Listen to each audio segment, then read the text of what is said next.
Dans cette vidéo, nous allons corriger l'exercice 12 du TD 19. C'est un exercice important. On va calculer le déterminant d'une matrice qu'on appelle tridiagonale, c'est-à-dire qu'il y a des coefficients sur la diagonale, il y en a au-dessus et en dessous, et après il n'y a que des zéros. Donc ce genre de déterminant, c'est les calculer par récurrence grâce aux formules de Laplace.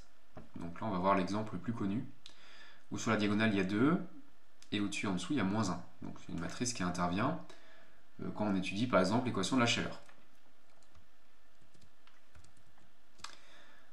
Donc la première question vous demande, donc on appelle dn le déterminant de an, c'est-à-dire on rajoute des barres verticales là, on demande de trouver une relation entre dn plus 2, dn plus 1 et dn. Donc on part de dn plus 2, et on développe par rapport à la première colonne, parce qu'il y a beaucoup de zéros. Donc au départ, le signe c'est moins 1 puissance 1 plus 1, donc ça fait plus, fois 2, donc 2.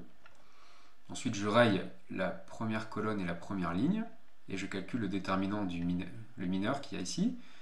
Je reconnais la même matrice mais avec une colonne de moins, donc c'est le déterminant dn plus 1. Ensuite, le signe ici ça devient moins, puisque c'est deuxième ligne, première colonne, et le coefficient c'est moins 1, donc ça fait moins 1, donc ça va faire plus. Donc le mineur de 1, c'est-à-dire je raye la première colonne et la deuxième ligne.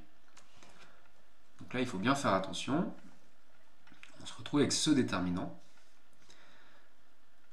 qui n'est plus vraiment symétrique. Alors il n'est plus symétrique, mais sur la première ligne je n'ai quasiment que des zéros. Donc je vais développer par rapport à la première ligne ici.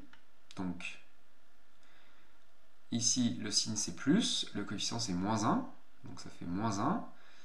Ensuite je raye ça, le déterminant qui me reste, c'est encore du même type qu'au départ, mais j'ai supprimé deux colonnes, donc c'est dn. Donc, ensuite j'ai que des zéros, donc ça n'intervient plus. Donc ce déterminant là, en développant par rapport à la première ligne, ça fait moins dn, et donc j'ai moins 1 moins dn, ça fait moins dn. Et donc on a trouvé notre formule de récurrence. Alors là on reconnaît une suite récurrente linéaire d'ordre 2. Donc on passe par l'équation caractéristique, on a deux racines 0 et 1. Donc dn est de la forme an plus b.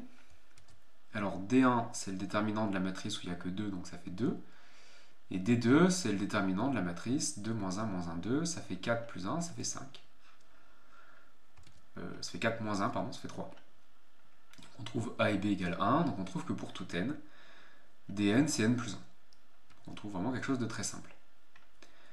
Ensuite, la matrice est à l'inversible. D'après le cours, on a trouvé que dn était non nul, donc cette matrice est inversible.